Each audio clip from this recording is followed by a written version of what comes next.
Vous êtes bien sur le rendez-vous de l'information sur Eden Télévision. Merci de votre fidélité. Les experts du Programme des Nations Unies pour le développement, du Programme des Nations Unies pour l'environnement et de la FAO, ainsi que ceux du ministère du cadre de vie et du développement durable se réunissent à Cotonou de ce lundi à vendredi prochain dans le cadre du projet d'élaboration du premier rapport biennal actualisé du Bénin. Nous en parlerons au cours de cette édition. Les étudiants des universités publiques peuvent souffler. Il n'y aura pas d'augmentation des frais de scolarité réclamés par les responsables de ces universités au cours de l'année académique 2018-2019. Ainsi en a décidé le gouvernement. La ministre Atana Sow nous en fera le point dans cette édition. Et puis le Cameroun a voté ce dimanche dans le cadre d'une présidentielle à un seul tour, dont Paul Biya, tout-puissant chef d'État depuis 1982, qui brigue un 7e mandat consécutif, est le favori. Voilà pour le sommaire, les détails dans un instant.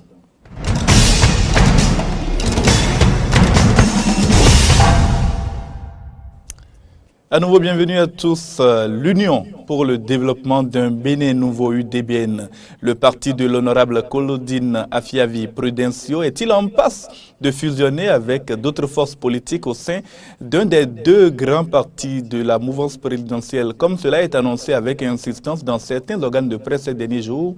Qu'en est-il de cette vidéo à polémique qui a circulé et qui circule encore sur les réseaux sociaux également ces derniers temps? L'honorable Claudine Prudencio, jointe au téléphone par nos collègues de Diaspora FM, a accepté de répondre à ces questions. Elles lui sont posées par Peggy Ludovic Dagba. Écoutez plutôt. Madame Claudine Afiavi Prudencio, bonjour. Bonjour, monsieur le journaliste.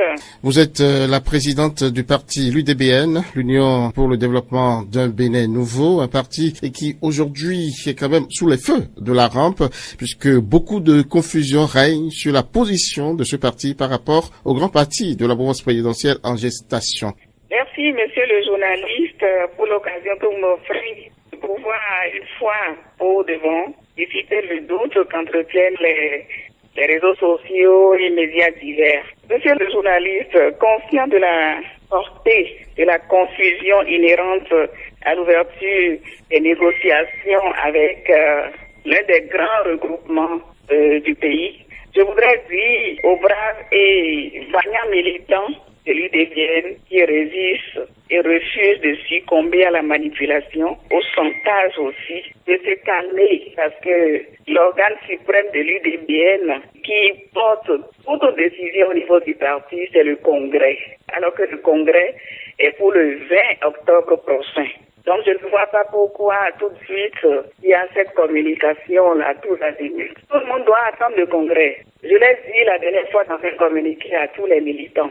Les militants et les sympathisants doivent attendre le 20 octobre prochain et le Congrès va délibérer tout simplement et tout le monde verra ce qui va se passer. L'UDBN doit rester serein. Madame la Présidente, une vidéo de vous au cours d'un de vos meetings est en train de faire polémique sur les réseaux sociaux et on vous accuse même de régionalisme. Que répondez-vous à ces attaques? Merci, monsieur le journaliste. Il n'est plus un secret pour personne que le parti UDBN que je dirige et ma personne sont l'objet depuis quelques jours d'une série d'attaques sur les réseaux sociaux et autres canaux officiels et officieux. Quant aux différents supports et stratégies dont font usage les détracteurs, je tiens à préciser que non seulement les éléments sont sortis de leur contexte, mais aussi et surtout visent à déstabiliser et à semer la confusion et distraire les militantes et militants. Pour ce faire, je voudrais en appeler au calme et à la quiétude des citoyens, que le doute point du sens du civisme et des nobles idéaux qui fondent l'UDBN.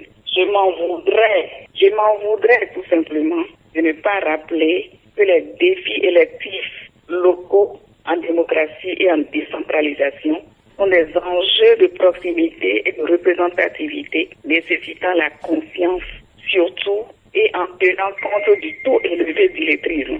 Il faut parler sa langue et c'est ça que j'ai parlé au peuple. J'ai parlé la langue au peuple et les gens ne savent pas ce que l'autre a dit et j'ai donné cette réponse-là. Je suis une fille très très bien éduquée. Pour ceux qui connaissent Claudine Prudencio savent très bien que je suis une fille éduquée. Je n'ai jamais insulté quelqu'un dans ma vie. dans cette vidéo de 2011, c'est pas du tout d'insulte. Et je n'ai insulté personne. Personne. Ce que j'ai dit n'est pas du tout du régionalisme. Donc, que personne ne me mêle à cet appel de régionalisme. Le Bénin est indivisible, je le sais très bien. Que personne ne pense qu'on peut déstabiliser Claudine Prudencio et raconter n'importe quoi. Madame la Présidente, qu'est-ce que vous avez à dire maintenant pour rassurer tous vos militants, ceux-là, et qui sont prêts vraiment à se donner pour vous et qui luttent à vos côtés? Oui, je vais tout simplement demander aux militants d'attendre le congrès que nous organisons pour le 20 prochain. C'est la décision du congrès que tout le monde doit attendre. Parce que dans nos statuts et autres, l'organe suprême de décision, c'est le congrès. Parce qu'aujourd'hui, c'est vrai que les militants m'ont mandaté pour parler en leur nom. Mais ils ne m'ont pas demandé de prendre de décision à leur place. Nos statuts sont très clairs. L'organe suprême, c'est le congrès. Et je fais tout pour pouvoir l'organiser avec les militants. Et je crois que au petit matin du 21, la décision sortira et tout le monde sera situé. Les autres, tout le monde au calme, tout simplement. Les membres de l'UDBN n'ont qu'à se calmer. Le chef de l'État même a toujours dit aux gens qui doivent venir à lui d'aller d'abord faire le congrès. Mais nous, on n'a pas fait de congrès et on écrit partout qu'on est dans tel et tel bloc. Non, pas du tout. On attend notre congrès. Merci à vous, Madame Claudine Afiavi-Prudencio. Je rappelle, vous êtes la présidente de l'Union pour le développement d'un Bénin nouveau. Vous étiez en direct sur les antennes de Diaspora FM pour clarifier la situation du parti face au nouveau parti politique en gestation. Merci à vous, Madame. Les experts de plusieurs programmes liés aux Nations Unies, PNUD, PNUE et FAO, ainsi que ceux du ministère du Cadre de vie et du Développement durable se sont réunis à Cotonou de ce lundi et vont poursuivre cette réunion jusqu'à vendredi prochain dans le cadre de l'élaboration du premier rapport biennal actualisé du Bénin. L'accent sera mis au cours de ces travaux-là sur l'assurance qualité du système national de gestion des inventaires de gaz à effet de serre et des inventaires nationaux des gaz à effet de serre du Bénin. Antoinette Sagbo et Denis Marouya pour les détails. Les questions des changements climatiques constituent de plus en plus une préoccupation planétaire. Face aux conséquences de ce phénomène, le gouvernement béninois, en ratifiant la Convention cadre des Nations Unies sur les changements climatiques et s'inscrivant dans la vision de l'accord de Paris, a mis en place des stratégies pour réduire l'émission des gaz à effet de serre. Ainsi, se déroule à Cotonou du 8 au 12 septembre 2018 un atelier sur l'assurance qualité du système national de gestion des inventaires des gaz à effet de serre.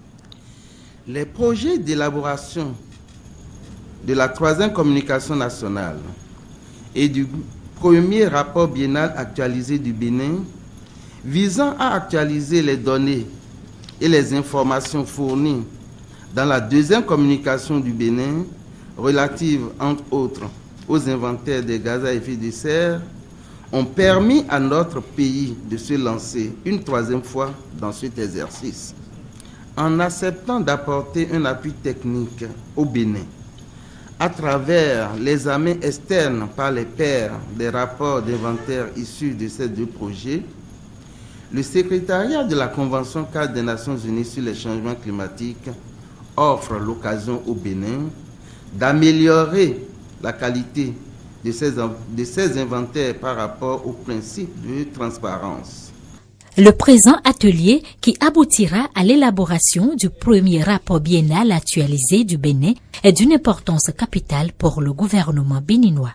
Le gouvernement attend donc de cet atelier qu'il permette d'évaluer nos rapports d'inventaire par rapport aux principes de transparence, de précision, d'exhaustivité, de cohérence et de comparabilité du groupe d'experts international sur l'évolution du climat. Votre atelier devra aussi formuler des recommandations pour l'amélioration de la qualité des rapports d'inventaire.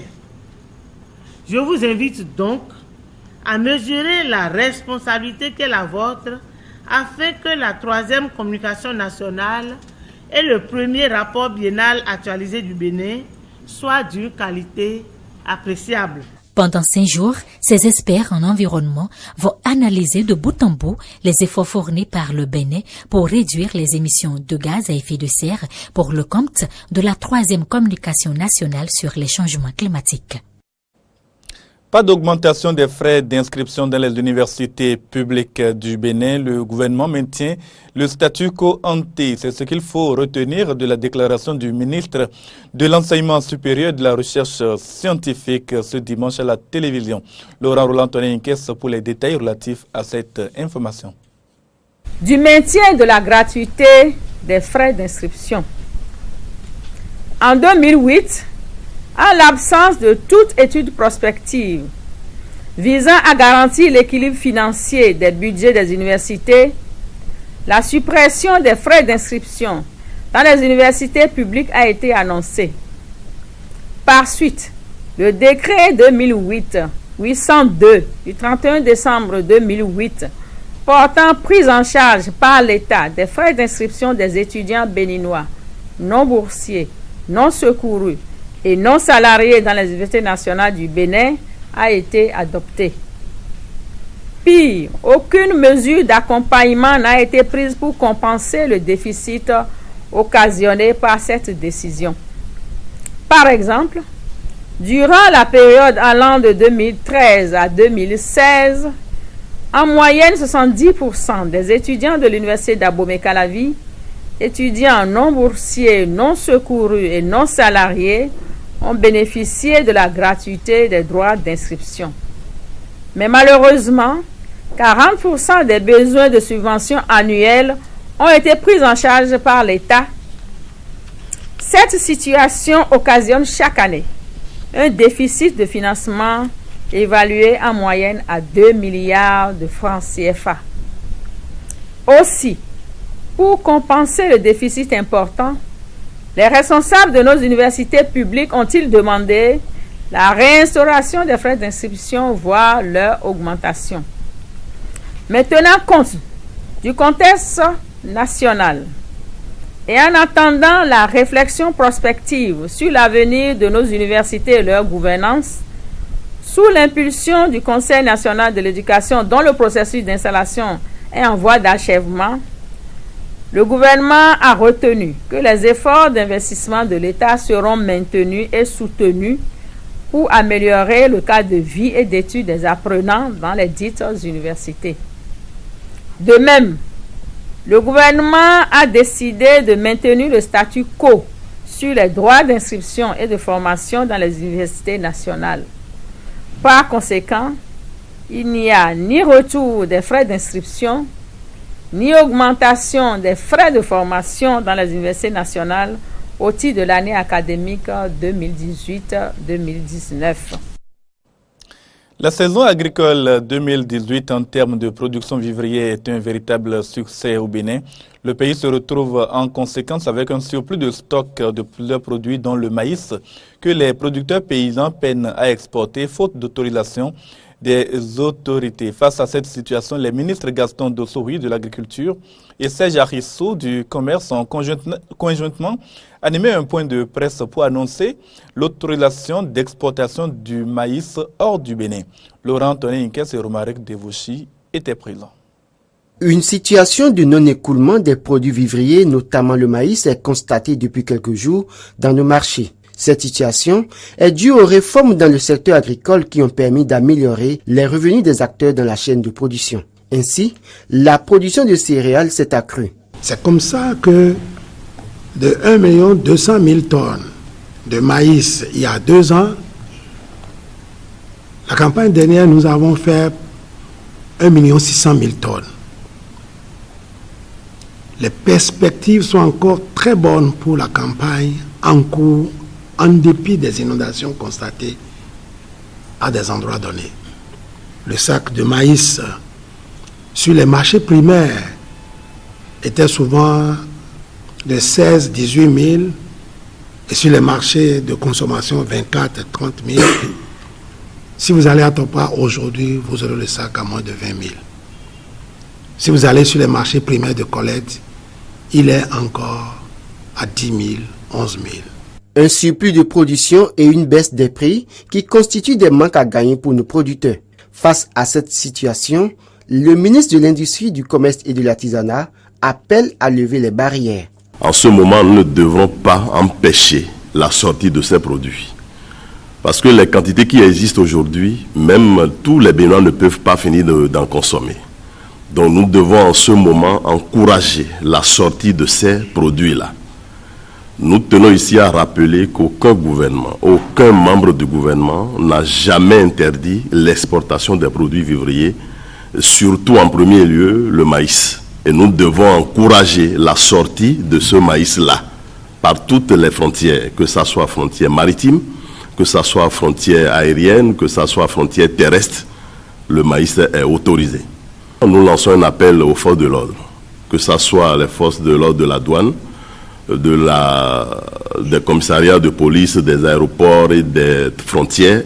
Nous leur demandons, des ports aussi, de ports maritimes, nous leur demandons d'autoriser la libre circulation de ces marchandises, de ces produits vivriers, en l'occurrence le maïs, que cela sorte et que les frères des pays voisins puissent en bénéficier. Le ministre Jarissou a par ailleurs rassuré que le stock de maïs disponible est bien au-delà des normes et qu'à cela devrait s'ajouter la quantité qui sera issue de la campagne en cours. La société Ares Sarl, fournisseur d'équipements et d'énergie solaire, a un nouveau siège à Cotonou. Il a été inauguré ce vendredi 5 octobre en présence du personnel, des parents, amis et invités des dirigeants. Reportage Horacia Djodji. Après 6 années d'expérience dans le domaine de l'énergie solaire, Ares Bénin élargit son cadre pour s'ouvrir davantage aux clients. Un nouveau siège situé à Renoussou, inauguré ce vendredi 5 octobre 2018. La société Ares Sarl est spécialisée dans les installations solaires à usage domestique et professionnel dans les zones périurbaines et rurales. Nous sommes là pour ressusciter des choses dont on ignore vraiment la valeur et le potentiel. Je pense que ce bâtiment, ces couleurs, les gens qui sont ici, ne vous laisseront jamais indifférents. Il n'y a pas d'indifférence dans ce que nous faisons parce que nous avons eu à électrifier suffisamment de centres de santé dans des zones rurales où malheureusement nous constatons encore que beaucoup de nos sœurs continuent d'accoucher sous les lampes torches, les lampillons ou les bougies. Et notre énergie, en ce sens, a quelque chose de capital parce que c'est ce que nous visons. Invité à cette cérémonie d'inauguration, l'honorable Barthélemy Kassa a exhorté la jeunesse à développer l'esprit d'entreprise. Avec les nouvelles réformes du gouvernement qui tendent à assainir le climat des affaires, beaucoup d'entreprises sont délocalisées, mais voici une qui résiste et qui grandit. C'est celle-là qu'on appelle des entreprises résilientes. Et c'est ce que nous voulons de la jeunesse. Créer de l'emploi, créer des entreprises résilientes. C'est très important. N'attendez pas des facilités fiscales, des fraudes au niveau des impôts. Non, les jeunes doivent refuser cela. Parce que lorsque vient un régime d'assainissement, vous risquez d'être pris à votre piège. Depuis 6 ans, la société Ares s'est imposée sur tout le territoire national avec 110 000 personnes impactées grâce à ses solutions d'énergie solaire. Ares a 2 principales particularités. La première est cette force, sa jeunesse, la jeunesse de son équipe, parce qu'aujourd'hui nous intervenons sur tout le territoire national sans distinction. C'est très important de le dire parce que les équipes Ares sont présentes partout. Notre principale force est l'esprit de la jeunesse parce que nous sommes passionnés de ce secteur-là qui est notre fer de lance. La deuxième spécificité d'Ares, ce sont les produits de qualité que nous mettons sur le marché. L'investissement solaire est souvent perçu comme un investissement onéreux, mais grâce aujourd'hui à des solutions qui deviennent de plus en plus compétitives et grâce aux facilités de paiement que nous pouvons offrir à nos clients, qu'ils soient des ménages ou des entreprises, nous vulgarisons cette question du coût de l'énergie qui dans quelques années sera aussi compétitive que d'autres sources de production d'énergie électrique.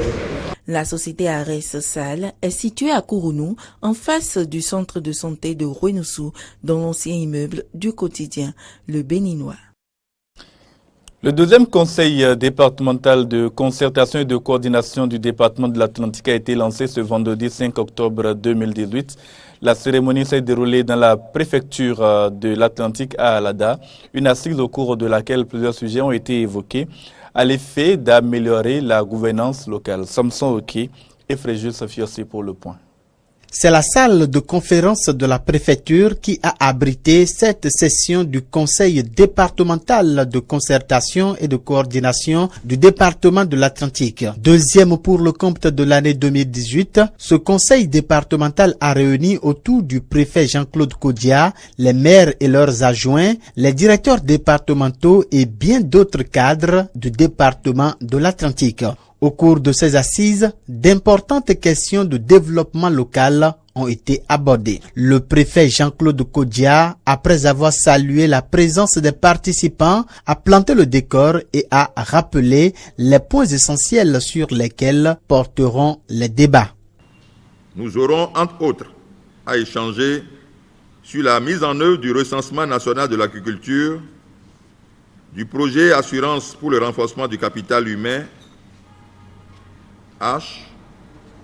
du projet d'organisation de la distribution des produits pétroliers dans le secteur non formel au Bénin, de la fermeture des cliniques, morgues et officines non autorisées, de la vulgarisation de la loi numéro 2017-39 du 6 décembre 2017 portant interdiction de la production, de l'importation, de l'exportation, de la commercialisation, de la détention, de la distribution et de l'utilisation des sachets plastiques non biodégradables en République du Bénin.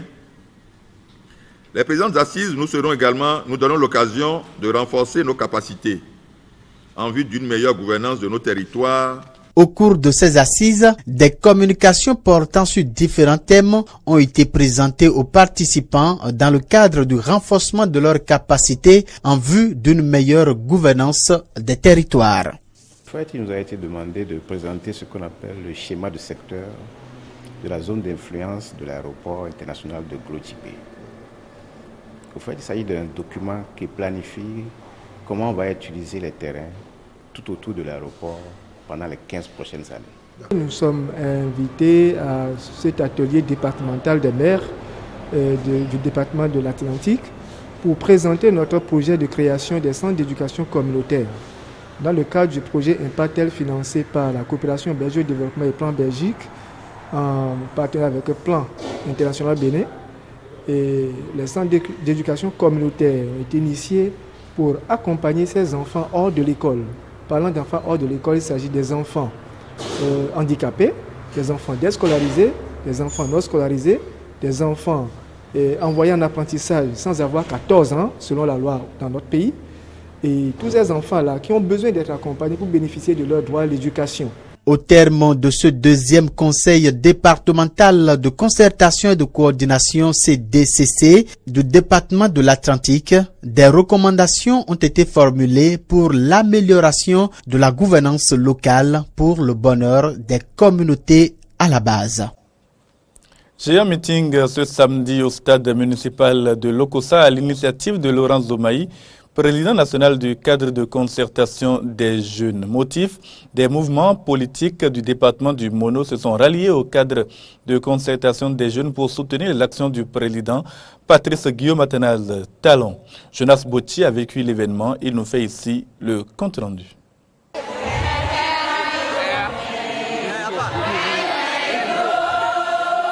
Il a battu par ce meeting le record de la mobilisation politique à Lokossa.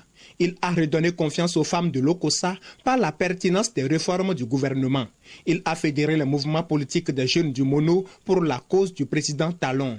Lui, c'est Laurent Zomaï, le président du cadre de concertation des jeunes, celui que le président Patrice Talon a séduit pour avoir accepté de juger les jeunes à l'œuvre. Pendant plusieurs dizaines d'années, on nous a dit que les jeunes ne sont pas prêts. Ils n'ont pas l'expérience, ils n'ont pas les compétences requises pour occuper des hautes fonctions. Il a dit, je vous mettrai à l'épreuve. Donc voilà, plein de jeunes dans le gouvernement de Patrice Talon et qui font la fierté de notre génération aujourd'hui. Notre arrivée ici à Lokossa voudrait rassurer notre génération et nos parents que vous avez des enfants pétris d'expérience, que ça soit sur le plan politique, sur le plan économique, sur le plan professionnel. Et nous voudrions bien que vous nous poussiez à accompagner le chef de l'État dans sa dynamique de développement. Et c'est pour répondre à cet appel de Laurent Zomaï que plusieurs mouvements politiques se sont ralliés ce jour au CCJ pour soutenir les actions du président Patrice Talon. Nous, jeunes cadres, filles et fils du Mono, saisissons cette opportunité tant attendue pour saluer et remercier le président pour les nombreuses actions cohérentes de développement prévues dans son programme d'action de gouvernement et qui sont méthodiquement en cours de mise en œuvre dans notre cher et beau pays, le Bénin. En nous ralliant au CCJ, nous déclarons solennellement notre entier et total soutien au PAG et aux réformes que le gouvernement a entreprises dans toutes les instances de notre pays. Il y a beaucoup de choses formidables qui sont en train d'être concordées pour le développement durable du Bénin et du secteur agricole béninois en général. Depuis son accession au pouvoir en 2016, le président Patrice Talon, dans sa farouche volonté de mettre fin aux anciennes pratiques peu orthodoxes, travaille d'arrache-pied pour soulager les peines des populations à travers les différentes réformes engagées par son gouvernement. Nous demandons à Dieu et les manes de nos ancêtres de lui accorder une bonne santé et une longue vie dans sa volonté de transformer le Bénin pour la prospérité que nous recherchons de tous nos voeux. Par ce meeting, Laurent Zomaï vient sceller une nouvelle alliance entre les populations du Mono et le président Talon pour un meilleur avenir de la jeunesse béninoise. Tout le Mono est engagé à partir de l'instant aux côtés du président de la République pour une marche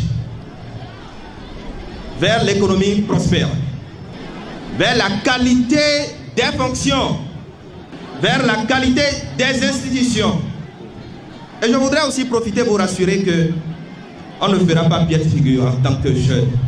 Ne plus faire piètre figure en politique, c'est ce qui motive l'engagement de la jeunesse aux côtés du chef de l'État à qui ces jeunes demandent de leur accorder plus de confiance. Ce sera donc tout pour cette édition. Je vous remercie de l'avoir suivi. Retrouvez-nous sur les réseaux sociaux et sur notre page Facebook et sur YouTube pour d'autres informations. À très bientôt.